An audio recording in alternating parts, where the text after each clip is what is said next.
Abortion has remained an issue every society has had to face both legally and ethically throughout history. The earliest known records stretch back thousands of years to 1550 BC, where the Egyptians documented it on papyrus. Throughout the years, abortion techniques began by using dangerous methods, the use of sharpened instruments, or pressure on the abdomen as an example. In addition, there came a high risk of infection or damage to reproductive organs. Fortunately, modern education and technology have produced relatively safer methods such as suction or surgery. Ethical issues vary and can hinge on two lines of thought: the belief that fetal interests are paramount, to the view that a woman's right to choose is paramount.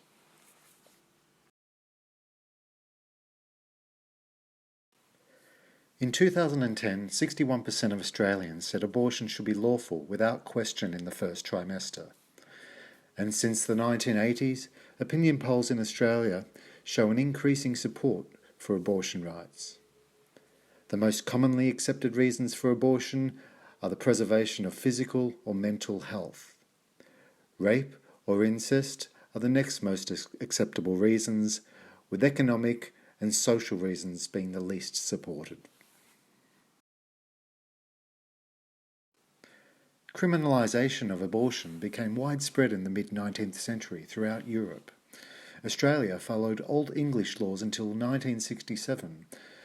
By the early 1920s, infection control and education on abortion had improved. At the same time, many Western countries saw that due to abortion being illegal, the dangers were becoming more apparent for women because it led to back-alley abortions increasing. Now, many states acknowledged that banning abortion wouldn't stop the practice.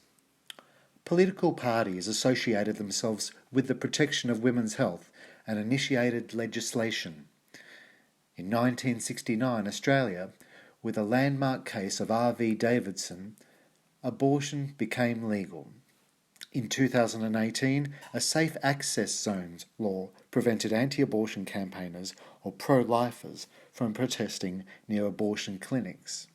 Today, 97% of the world allow abortion in order to save a woman's life, with a handful of Latin American countries banning it completely. Abortion is one of the most common surgical procedures performed in Australia. Around 1 in 3 women will have the procedure in their lifetime. The 2005 estimate found that 83,210 induced abortions were performed in a year, with women aged 20 to 29 years being the most likely to present for abortion. The estimated abortion rate in Australia was about 19.7 per 1,000 women aged 15 to 44, which is relatively high when compared with the other countries where abortion is legal and easier to access. For example, in 2005, Germany and the Netherlands both had abortion rates less than half of Australia's. In Victoria, where abortion is available in a range of public and private settings, it is a safe, common and legal reproductive health choice. Abortion can legally be accessed up to the 24th week of pregnancy and in certain circumstances beyond this.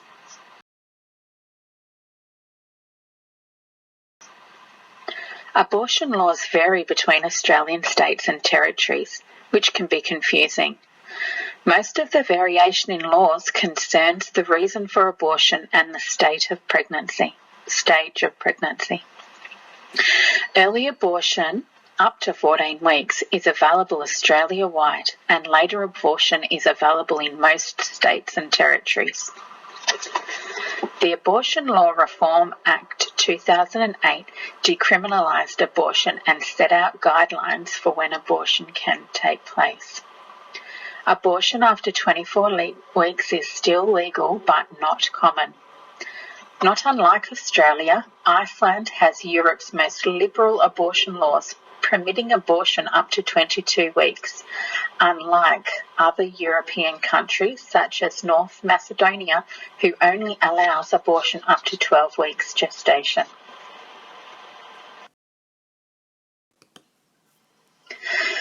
While the need for abortion is common, access to safe and legal abortion services is far from guaranteed for those who may need abortion services.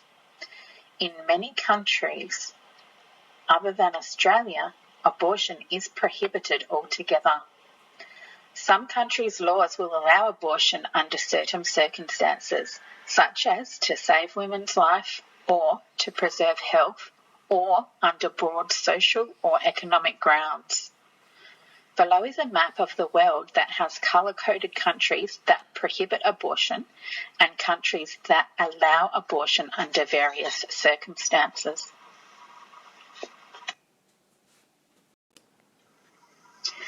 Induced abortion has not only ethical and legal facets, but assisting in the care of someone who is undergoing abortion could put the nurse in a situation where a nurse could feel uncomfortable.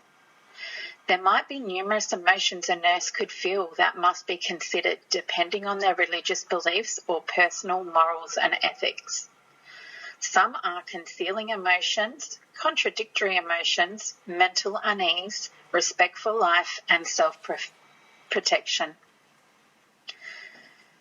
Nurses must refer to their nursing code of ethics to help them make an informed decision to what is professional standards for them as a health practitioner and what is best for their patient.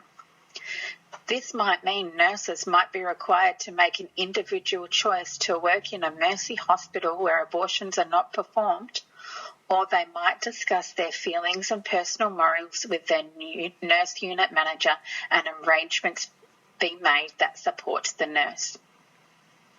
If nurses experience a situation where they find themselves feeling emotional or uncomfortable, nurses should seek out support services because although personal values are important, healthcare professionals might find themselves in a position where they must separate personal belief from professional practices.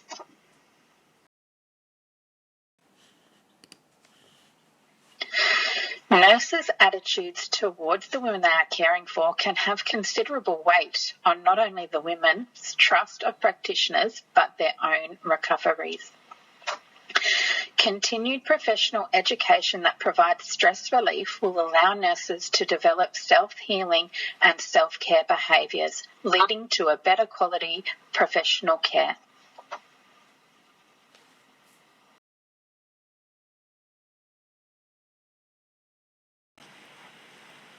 Healthcare workers who have religious views on abortion are forbidden to intervene with the patient's choices.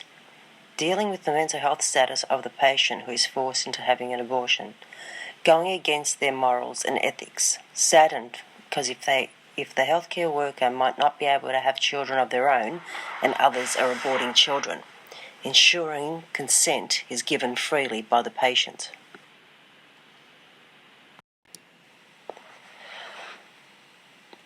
The topic of abortion is controversial to people within the community. Some of the general community believe abortion is murder of the fetus. The fetus is marked as a victim. The abortion topic is not openly discussed with others, as others have their own morals, thoughts and opinions about the topic.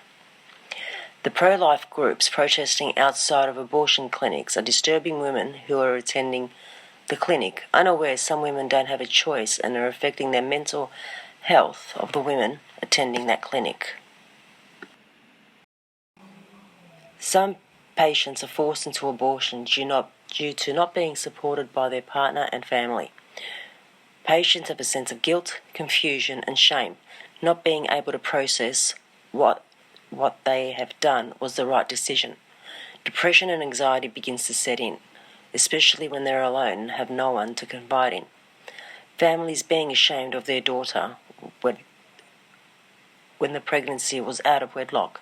Young patients not wanting their family to know they are sexually active.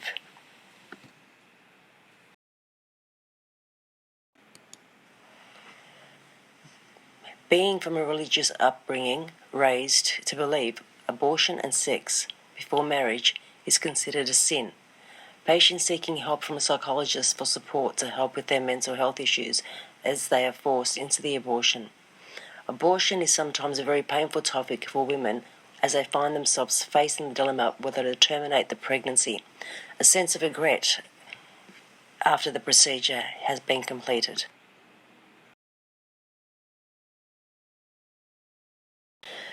Respecting the patient's decision without judgment, treating the patient in accordance with professional standards, being compassionate and understanding with their decisions and choices, ethical guidance for healthcare workers, being able to refuse taking part in abortions due to their morals and religious beliefs.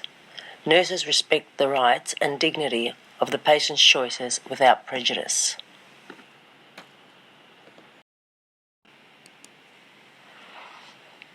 Nurses face a dilemma in providing healthcare to patients' healthcare needs and challenges of their own personal beliefs.